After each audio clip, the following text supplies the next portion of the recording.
Bienvenidos a Hablemos de Fe, un podcast semanal de The Georgia Bulletin donde la Iglesia Católica se conecta con la comunidad. Soy Tatiana Villa y estas son las 3 historias que quiero compartir con ustedes. Nuestra primera historia proviene de The Georgia Bulletin. The Georgia Bulletin ha lanzado una nueva serie titulada Enviados a Servir, dedicada a destacar la vida y misión de comunidades religiosas en la arquidiócesis. La primera historia destaca la labor que desempeñan las hermanas dominicas de Hawthorne en el hogar de Nuestra Señora del Perpetuo Socorro en Atlanta, donde cuidan gratuitamente a personas con cáncer en etapa avanzada, quienes no pueden costear su atención médica. La hermana Teresa Marie Barnaby, quien ha servido en la orden por más de 35 años, explicó que el carisma de la congregación se centra en cuidar a los enfermos como si fueran el mismo Cristo.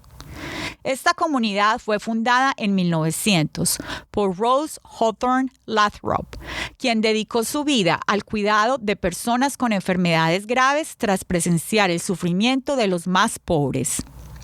Desde entonces, la orden, sostenida únicamente por donaciones, ha mantenido su misión original, ofrecer atención sin costo alguno. En Atlanta, las hermanas han servido por más de 80 años, brindando cuidados paliativos a pacientes de cualquier origen, fe o condición económica, incluyendo personas sin hogar. El hogar, que actualmente atiende a unos 15 pacientes, se distingue por un ambiente de paz, oración constante y atención personalizada. La Eucaristía es el centro de su vida diaria y de su servicio.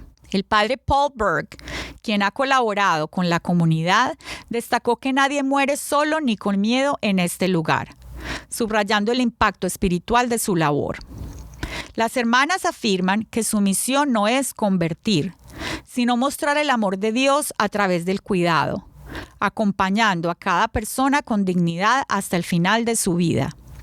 La historia completa está disponible en línea en georgiabulletin.org.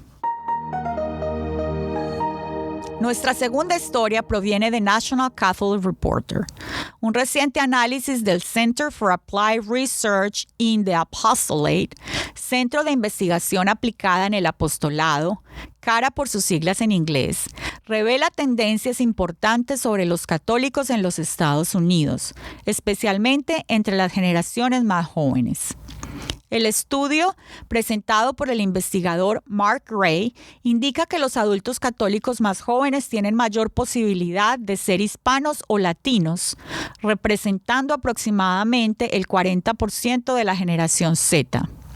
Asimismo, los datos muestran que solo alrededor del 52% de quienes crecieron como católicos en la generación Z mantienen esa identidad en la adultez, una tasa menor en comparación con generaciones anteriores. En términos de práctica religiosa, un 36% de los católicos adultos asiste a misa al menos una vez al mes y un 65% reza semanalmente. Entre los jóvenes de la generación Z, la asistencia mensual a misa es ligeramente mayor que en otros grupos, aunque reportan orar con menor frecuencia y menos percepción de la importancia de la religión. El estudio también señala que, aunque ha habido comentarios sobre un posible aumento del catolicismo entre los jóvenes, aún no existe evidencia concluyente de un crecimiento significativo en el número total de católicos en el país. Sin embargo, se observa una tendencia hacia una mayor diversidad étnica dentro de la Iglesia, especialmente entre las generaciones más jóvenes. Los investigadores destacan que estos datos podrían evolucionar con el tiempo, ya que muchos jóvenes tienden a alejarse de la fe en la adultez temprana y regresar posteriormente. Nuestra última historia proviene también de National Catholic Reporter. El Papa León inauguró su primera Semana Santa como pontífice con un fuerte llamado a la paz durante la misa del Domingo de Ramos en la Plaza de San Pedro. Ante miles de fieles reunidos con ramas de olivo, símbolo de paz, el Papa destacó que Jesucristo es un rey de paz, que rechaza la guerra y no puede ser utilizado para justificarla. En su homilía subrayó que Dios no escucha las oraciones de quienes promueven la violencia, recordando las palabras del profeta Isaías sobre manos manchadas de sangre. El mensaje del Papa se da en un contexto de conflictos internacionales, especialmente en Medio Oriente, donde los cristianos enfrentan graves dificultades. Señaló que muchos no pueden celebrar plenamente la Semana Santa debido a la guerra. Asimismo, lamentó la cancelación de la tradicional procesión del Domingo de Ramos en Jerusalén y pidió no olvidar a quienes hoy sufren directamente las consecuencias de la violencia. El pontífice invitó a los fieles a contemplar el sufrimiento de Cristo durante esta Semana Santa, recordando que es doloroso y que ese dolor se refleja en las personas que hoy viven oprimidas, enfermas o solas. En los próximos días se espera que continúe este mensaje, especialmente durante las celebraciones litúrgicas centrales de la Semana Santa. Estas 3 historias nos hablan de esperanza, servicio, entrega, reflexión y amor durante esta Semana Santa. Ahora escucharemos al seminarista Juan Pablo Mora, quien nos hablará sobre las celebraciones de esta época y la importancia que ocupan no solo en el calendario litúrgico, sino también en nuestra conversión y cercanía con Dios. Hoy estamos con uno de nuestros seminaristas, Juan Pablo Mora, quien actualmente se encuentra en el seminario de Notre Dame, en Nueva Orleans. En Atlanta no tenemos un seminario, así que nuestros seminaristas deben asistir a otros estados para recibir parte de su formación. Juan Pablo nos hablará sobre la Cuaresma, enfocándose más de cerca en la Semana Santa y el Triduo Pascual, el cual comienza hoy. Hola Juan Pablo, bienvenido, ¿cómo estás? Bien. Muchas gracias por la invitación. De verdad que es un placer estar aquí con ustedes, con usted en este podcast, Tatiana, con todos los oyentes que escuchan este podcast. Yo soy Juan Pablo, soy de Venezuela, ya tengo 5 años en Estados Unidos y pertenezco a la Arquidiócesis de Atlanta. Y como lo decía, Atlanta no tiene seminario, entonces por esa razón nos envían a diferentes seminarios en Florida y en Luisiana. Aquí en Luisiana hay 2 seminarios a los que envían. El menor para estudiar la filosofía y el mayor, que es donde soy, para estudiar la teología. Y después de eso también tienen un año pastoral o un tiempo pastoral. Oh, sí, exactamente. Justamente es en la mitad de los estudios teológicos cuando se tiene un año de pastoral, es decir, se termina el segundo año de teología, se hace un año de pastoral y ya luego se tiene los otros 2 años de teología que faltan. Entonces ese es el proceso que lleva la arquidiócesis. Bueno, es un proceso muy distinto de acuerdo a cada candidato. Por ejemplo, si alguno ya tiene una carrera universitaria, entonces entraría a estudiar filosofía solo 2 años y ya luego pasa a la teología y hace pues el proceso regular. Ahora, si un chico no tiene ningún estudio universitario, haría todo el estudio primero de filosofía, que son 4 años, y ya luego sí pasaría a los estudios teológicos. Ya. Bueno, Juan Pablo, estás en Nueva Orleans, que me encanta que sea Nueva Orleans porque tienen una tradición, yo no sé si la has escuchado, que se llama, yo diría que en español, el martes para engordar. El Fat Tuesday. Sí, exactamente es así. De por sí que viene de eso, ¿no? Viene del martes de comer, porque ya el miércoles siguiente, que es miércoles de ceniza, ya hay que ayunar. Entonces dicen, ok, vamos a comer hoy todo lo que podamos porque ya mañana no podemos. Y eso es algo que creo, me parece, si no estoy mal, viene de la parte francesa que llegó a Nueva Orleans. Oh, sí, aquí hay una influencia muy grande de por sí que New Orleans tiene una influencia francesa, también hay una influencia hispana, ya luego pues anglo. Es una ciudad muy interesante. Es una ciudad que muchos a veces la catalogan mal, debido a los huracanes o a las fiestas en algunos momentos se dan, pero realmente es una ciudad tranquila, hermosa y la gente es muy buena. Sí, es una ciudad muy bonita y con mucha historia. Incluso uno de nuestros obispos, el obispo Tran, sirvió como sacerdote por un tiempo allí antes de venir acá a ser nuestro arzobispo.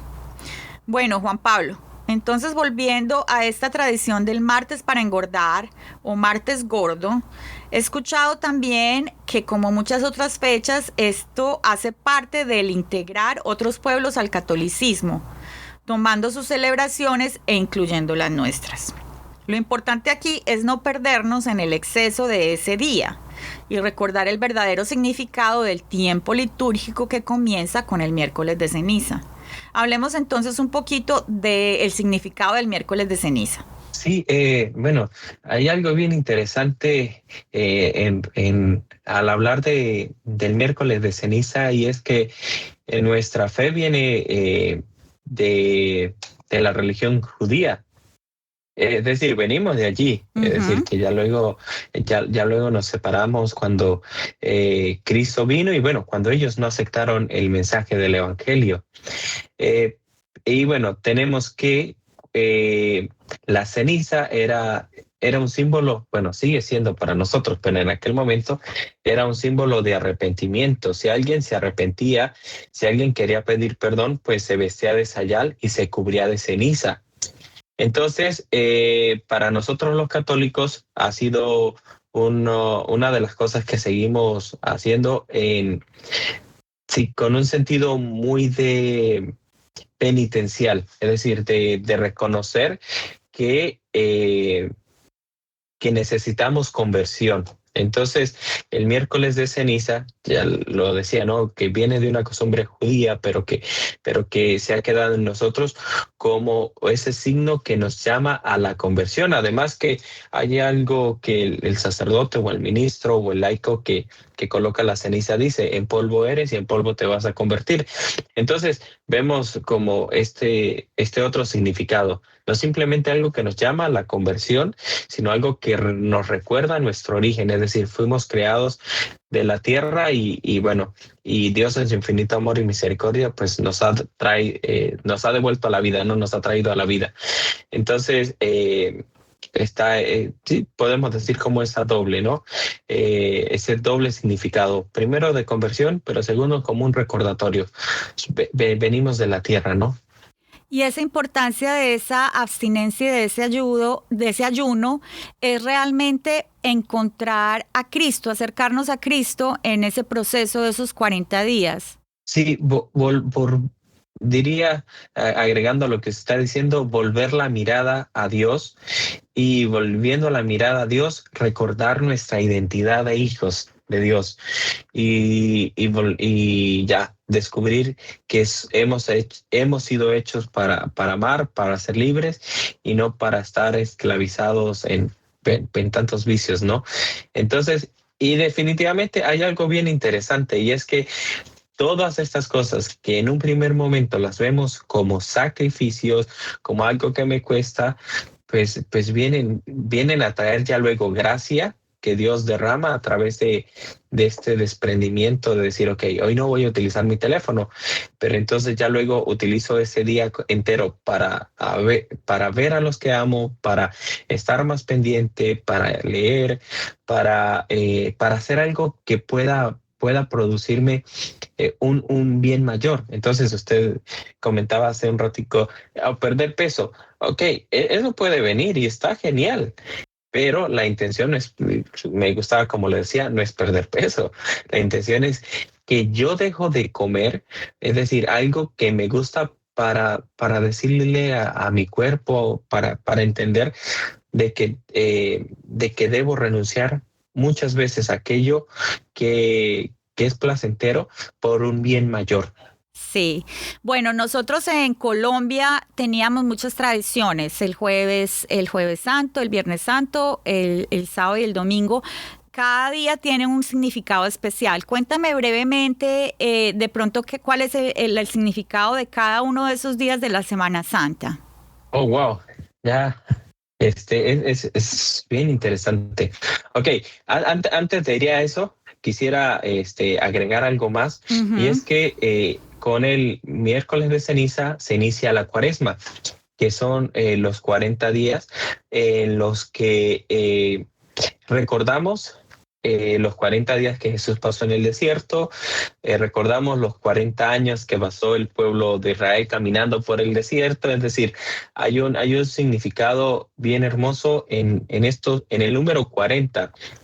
Y en particularmente cuando la Biblia menciona 40 días, ¿no? Como un tiempo de purificación, como un tiempo de abandono a la providencia de Dios, como lo hemos visto en el pueblo de Israel, como lo vimos en el mismo Jesús, ¿no? Un tiempo de dejar todo de lado para que mi mente y mi corazón esté con el Señor. Entonces, comenzamos la abstinencia, el ayuno, la abstinencia, el sacrificio con el miércoles de ceniza, y ya luego es un camino de 40 días. No es simplemente, ok, hice esto, no comí carne el miércoles de ceniza y ya fue. No, sino que ojalá haya un deseo porque cada día de la cuaresma hay una renuncia a algo, para que la cuaresma al final, al celebrar la Pascua, tenga un sentido mayor, no sea la cuaresma pasando por mí, sino sea yo caminando a través de la cuaresma, recordando pues la vida de Jesús, y en particular pues estos últimos momentos de la vida de Jesús, que es hacia donde nos dirige la cuaresma al final, que es como usted decía, los días santos. Entonces ya ahorita pues sí, entrando a los días santos, es bien interesante. Tenemos el domingo, el domingo de Ramos, y en el domingo de Ramos pues es recordar que Jesús entró a Jerusalén, ¿no? Jesús llega a Jerusalén.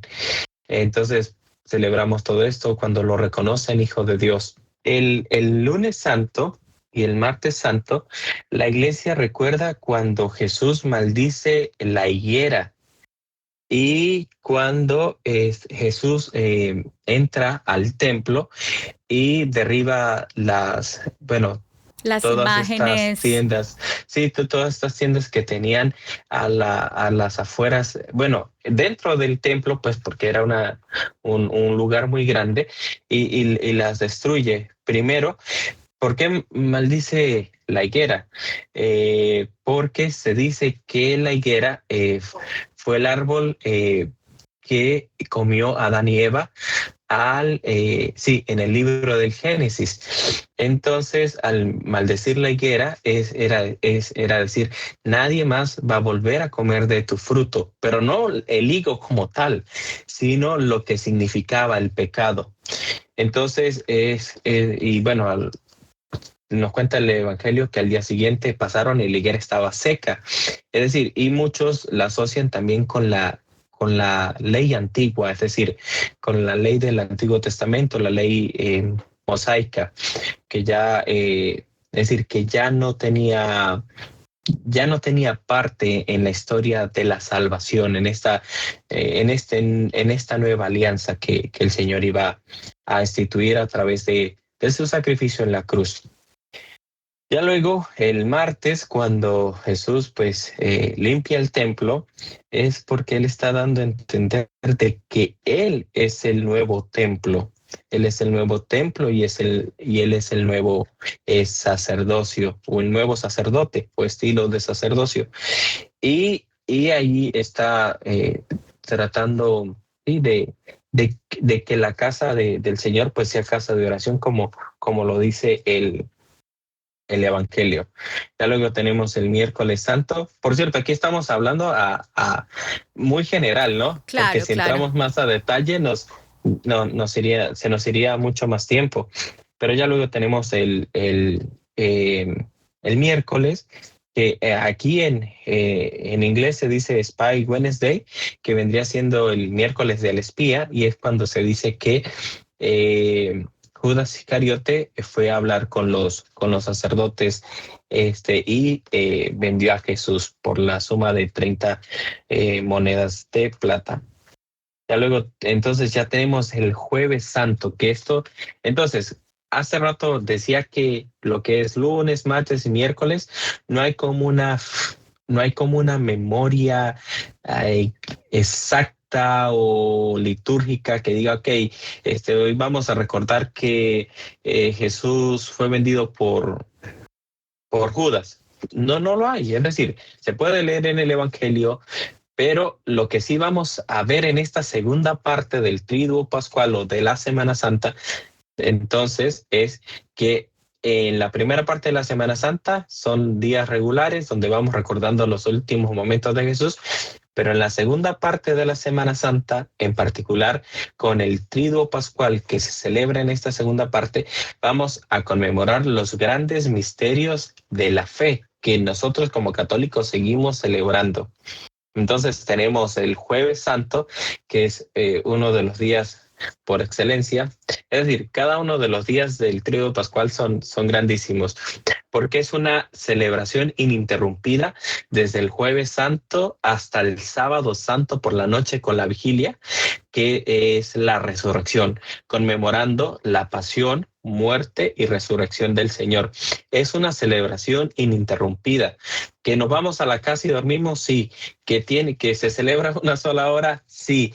Pero es una celebración completa, es decir, que si faltamos el Viernes Santo, ya no fuimos a la celebración, porque es una celebración completa. Entonces, ahorita sí voy a comenzar. Jueves Santo se celebra lo que es la institución del sacerdocio, la institución de la Eucaristía y la institución del mandamiento nuevo del amor. No hay amor más grande que aquel que da la vida por sus amigos. Entonces allí lo vemos, cuando Jesús se ofrece como el pan que da vida y como el Cordero Pascual. Él se ofrece, ¿no? En esto. Además que dice las palabras propias de la Eucaristía que escuchamos cada vez que vamos a la Eucaristía. Este es mi cuerpo que será entregado por ustedes, esta es mi sangre que será entregada por ustedes. Y Jesús dice, hagan esto en memoria mía. Estas palabras en memoria mía, pues hace referencia, una clara referencia a una institución. Por favor, síganlo haciendo. Y para seguirlo haciendo, entonces Jesús se vale de un sacerdocio nuevo. Un sacerdocio nuevo a semejanza de Melquisedec, que ya ahí nos iríamos al Antiguo Testamento, cuando Melquisedec ofreció pan y vino. Entonces Jesús es el nuevo Melquisedec que viene a ofrecer también pan y vino como su cuerpo y su sangre. Entonces, para que haya un sacrificio debe de haber quien lo celebra, y entonces está la institución del sacerdocio, la institución de la Eucaristía como ese alimento de vida, y del mandamiento nuevo del amor. Lo decía, ok, ámense unos a otros como yo los he amado, que es lo que el Evangelio nos enseña. Y ese ejemplo también de servir se ve ese día. Oh, sí, por supuesto, sí. Sí, ejemplo, tenemos el lavatorio de los pies que es mencionado en el Evangelio de Juan. Juan no narra la cena como lo hacen los otros evangelistas. Juan la narra de manera diferente, colocando en énfasis en el lavatorio de los pies, que es justamente el mandamiento nuevo del amor, es ese mandamiento de servicio, de estar dispuestos unos a servir a otros, no unos a otros, está dispuestos a servir. Entonces, ese es el Jueves Santo. Se comienza, el Jueves Santo usualmente hay dos celebraciones primordiales. La primera es la misa crismal, que en muchas diócesis se celebra para el martes, el sábado o el jueves anterior, porque es la misa en la que todos los sacerdotes se celebran para renovar sus promesas sacerdotales. Sí, entonces tenemos que se bendicen dos óleos, que es el de los enfermos y el de los catecúmenos, que se utiliza la palabra bendecir, es decir, se da una bendición. Cosa muy contraria con el crisma, que se consagra. Ya. ¿Por qué se consagra el crisma? Porque el crisma consagrado es el que va a consagrar a los nuevos bautizados, a los confirmados y a los sacerdotes. Y de ahí para arriba, pues también a los obispos. Entonces tenemos que el Santo Crisma se consagra porque es el crisma que confiere el signo indeleble en el sacramento, así como en la antigüedad se asignaba a los reyes y se consagraba a través de derramar óleo, aceite sobre ellos, pues de la misma manera ahora el crisma, que se derrama pues para la consagración. Lo decía, de los bautizados, ya luego de los confirmados, y de los sacerdotes y los obispos ya luego.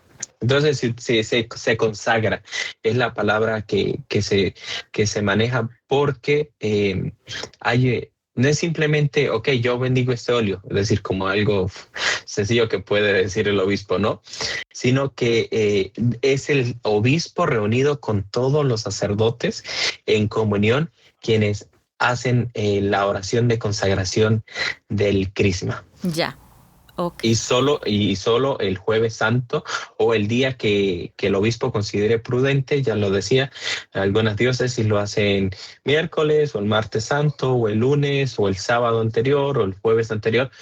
Todo esto dependiendo del lugar geográfico en el que la diócesis esté, porque sí debe de estar un buen número de los sacerdotes, si no es que todos los sacerdotes, juntamente con sus obispos, para la consagración del crisma y la renovación de las promesas sacerdotales. Y es durante la época de la Cuaresma. Otra cosa también es lo de tú hablaste ya de la entrada del Señor.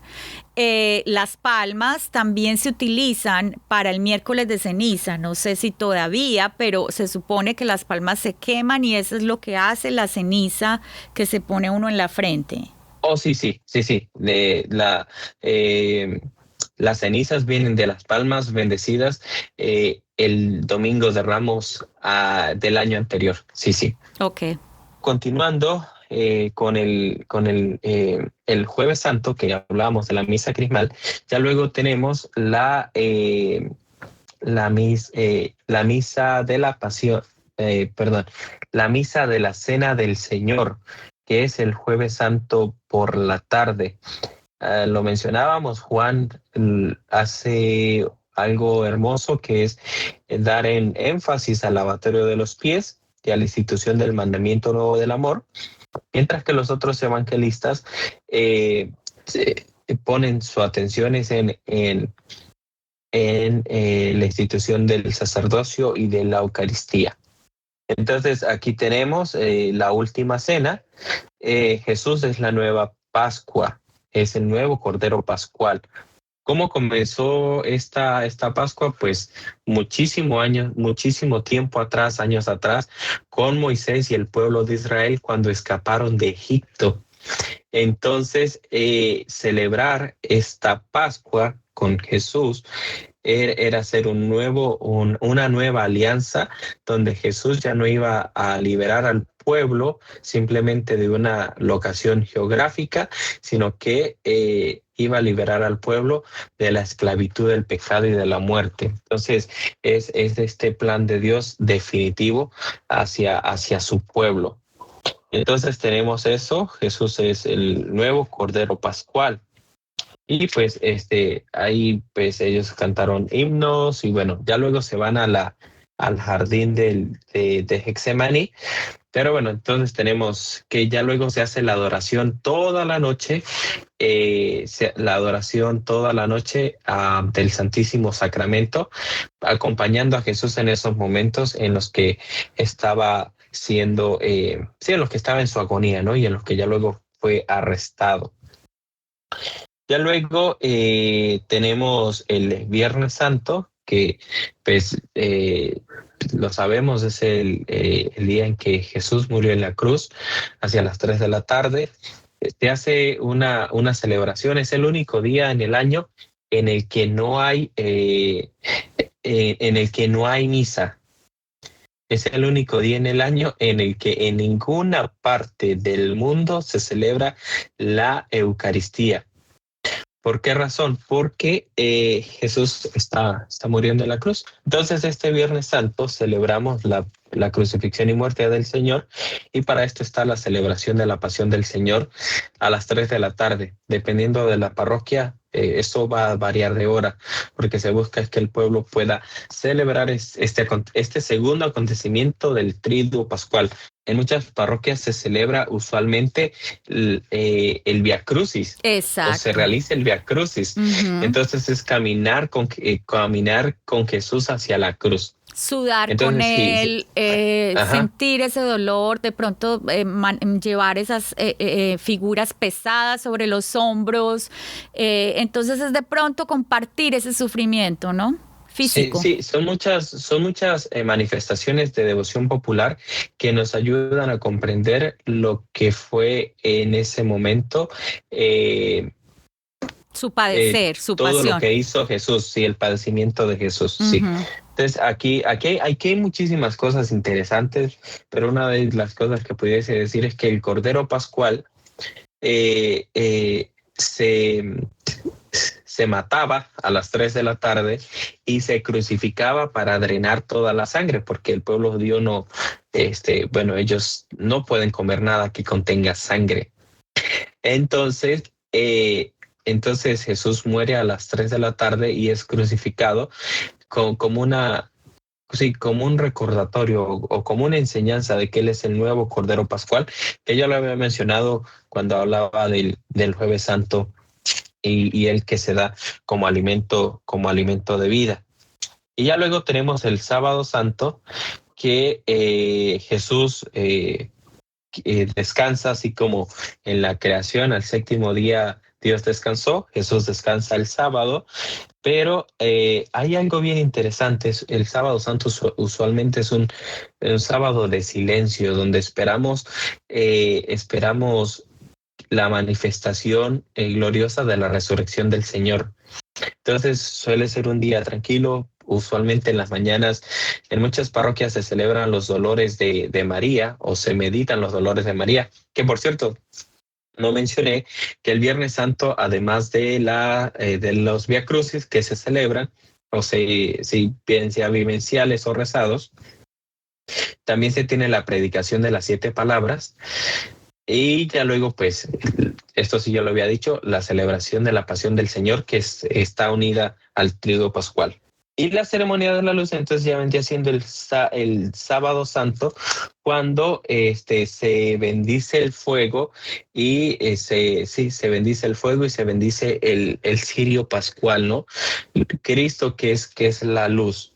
Entonces, en este día, ya luego, como decía, en la mañana muchas parroquias celebran la meditación de María, de los dolores de María, pero ya luego por la tarde, ya, bueno, por la tarde ya noche, porque para el pueblo judío las vísperas ya era el día siguiente. Entonces por eso, como católicos, ya después de las 5 de la tarde, 5 o 6 de la tarde, ya podemos celebrar la vigilia pascual, que es la expectante espera de la resurrección del Señor. Entonces es una misa con diferentes ritos, larga, donde se leen las lecturas del Antiguo y Nuevo Testamento, manifestando o recordándonos la historia de la salvación.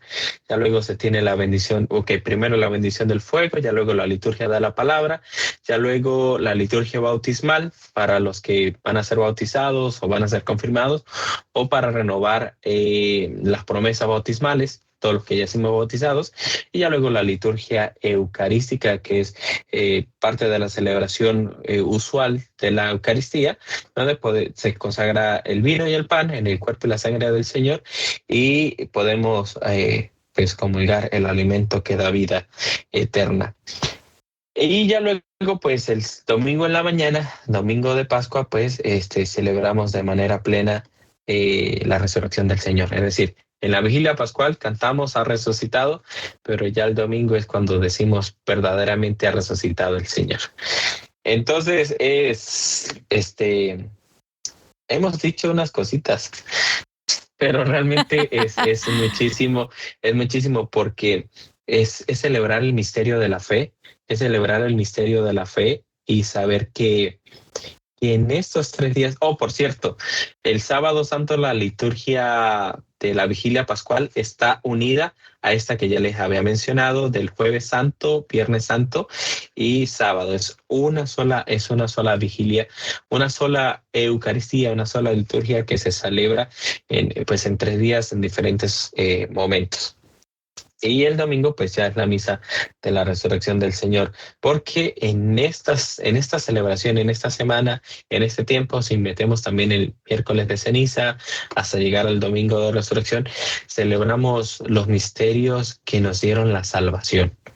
Es decir, perfectamente celebramos que Jesús se encarnó en la Virgen María, que nació el 25 de diciembre. Es misterios de la fe, son fundamentos de nuestra fe, pero ya luego el sacrificio de Jesús es lo que le da cumplimiento a todas las profecías del Antiguo Testamento sobre esta nueva alianza que Dios quería hacer con su pueblo para salvarlo, para liberarlo de la esclavitud del pecado y de la muerte. Una época definitivamente de conversión y de reflexión para todos nosotros, y de preparación y de acercamiento a Cristo, ¿no? Sí lo es. Entonces, de verdad que la invitación es a asistir a nuestras parroquias y a hacerlo de una manera presente. Es decir, yo sé que esto como que redunda un poquito, ¿no? Pero donde estemos plenamente conscientes de que estamos yendo a celebrar los misterios de nuestra fe y los misterios que nos han dado la salvación. Qué lindo, Juan Pablo.